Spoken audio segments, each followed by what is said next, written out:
Hi, fifth graders. I hope everything is going well with you and that you have been following along with Where the Red Fern Grows. I've checked in with quite a few of you lately, and it seems like some of you are working, some aren't, so I really hope that you're getting your stuff done. We had read chapter 12 of Where the Red Fern Grows earlier this week on Tuesday. As long as we're still following the schedule, I've made this video a little bit ahead of time. So we're supposed to be reading that book on Tuesday and doing the comprehension sheet for chapter 12 on a Thursday. So hopefully we're sticking to that schedule. So you should have already listened to chapter 12. If you have not listened to chapter 12, stop this video, go back, listen to chapter 12, and then come back to this video and answer the questions. So today's sheet is only one page, and it's only 11 questions.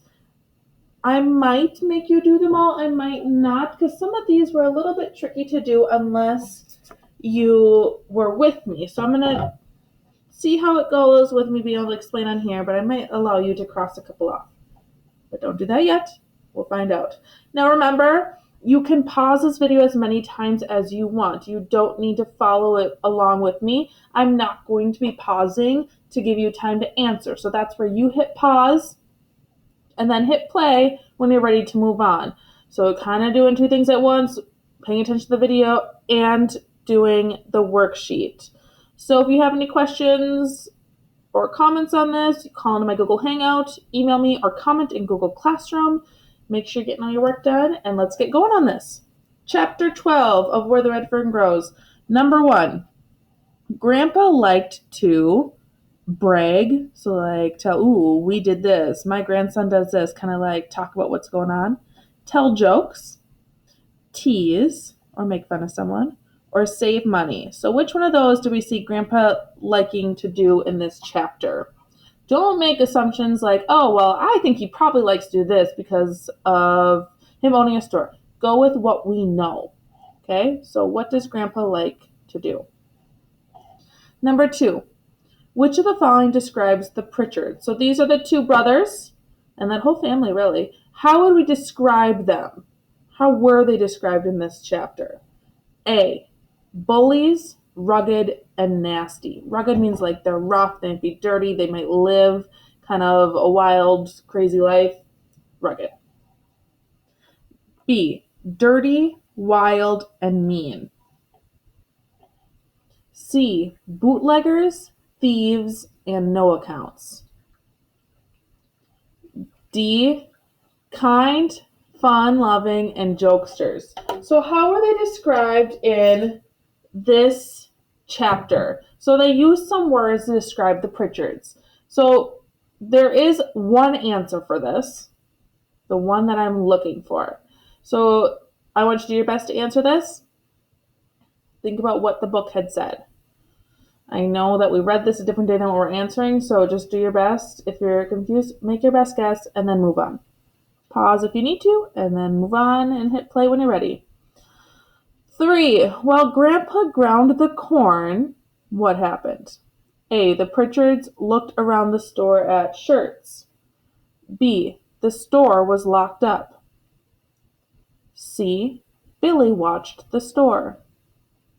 D, the Pritchards were told to wait outside. So while Grandpa was grinding the corn, which of those happened in our book? Number 4. Reuben bought blank at Grandpa's store. What did Reuben buy? Did he buy traps? B, candy? C, tobacco?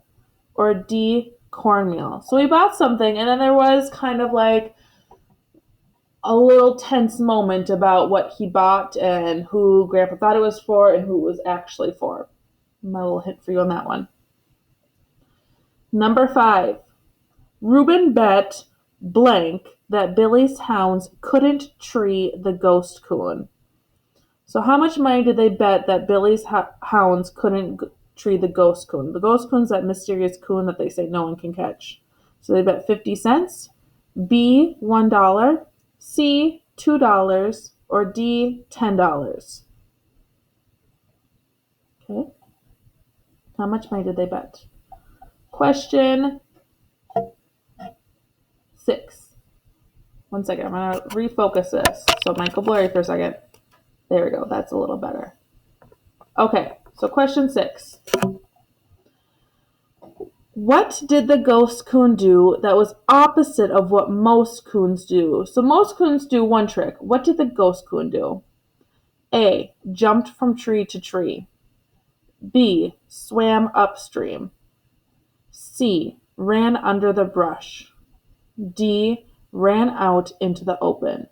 So what did this ghost coon do that was not what the other coons do? So they kind of talked about that and described what normal ones do and what the ghost coon does.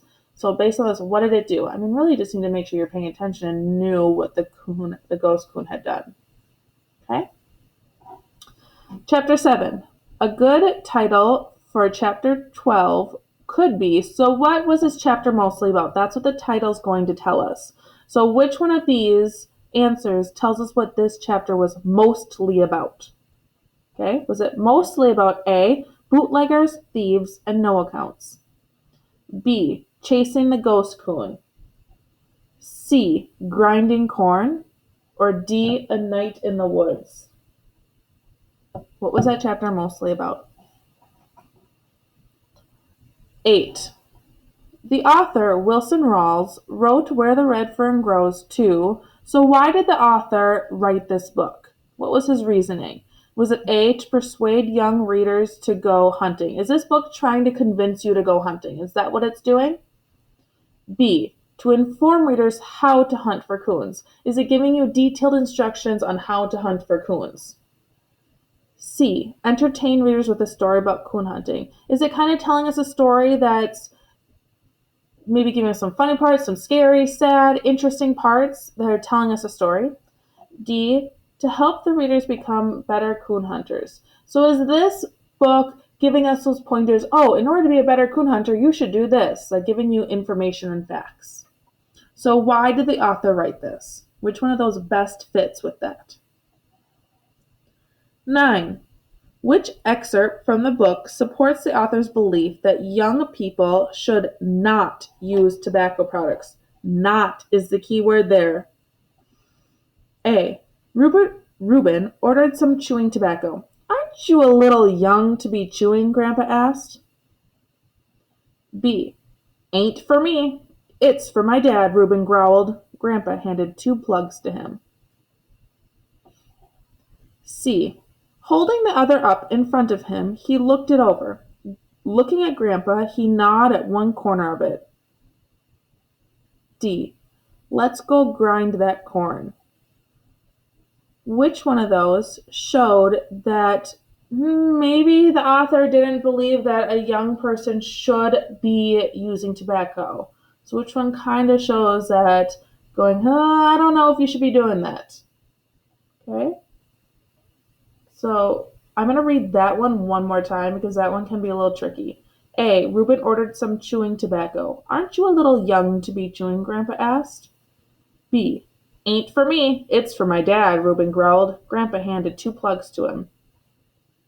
C. Holding the other up in front of him, he looked it over. Looking at Grandpa, he gnawed at one corner of it. D. Let's go grind that corn. So which one shows he didn't believe that young people should have tobacco? 10. What is the main conflict in chapter 12? So this is our main problem or issue. A. The Pritchards bet Billy that his dogs can't catch the ghost coon. B. The Pritchards buy chewing tobacco. Is that the biggest problem? C. Grandpa can't trust the Pritchards to stay in his store while he grinds the corn. D. Old Man Pritchard killed a man in Missouri. So which one of those is our biggest problem? Now, some might be little problems that we had, but which one was our largest one that kind of was a huge part of this chapter? Okay. The last one, I am not going to make you do because usually we do this one together and I explain it and we do a little activity. But since you're not in my class right now, we're doing stuff online, we are going to skip this one just because it's a little difficult to do on your own. If you want to try this one on your own and maybe get like a bonus point for me, really, you don't have to. But if you want to try it on your own, go for it. If you don't want to try it on your own, that's fine. You don't have to do question 11. So don't worry about 11 unless you want to challenge yourself with that. But if you want to be done for today, that is all you need to do today for me. Oh, besides your journal, if we're still doing this on a Thursday, but that should be in your instruction video. So check Google Classroom for any other tasks that you need to do. Make sure you're answering your questions to check in with me daily so that I know you are all checking in on my classroom and doing what you need to be doing. I'm very proud of all of you. Keep up the good work and have a happy rest of your day. Bye.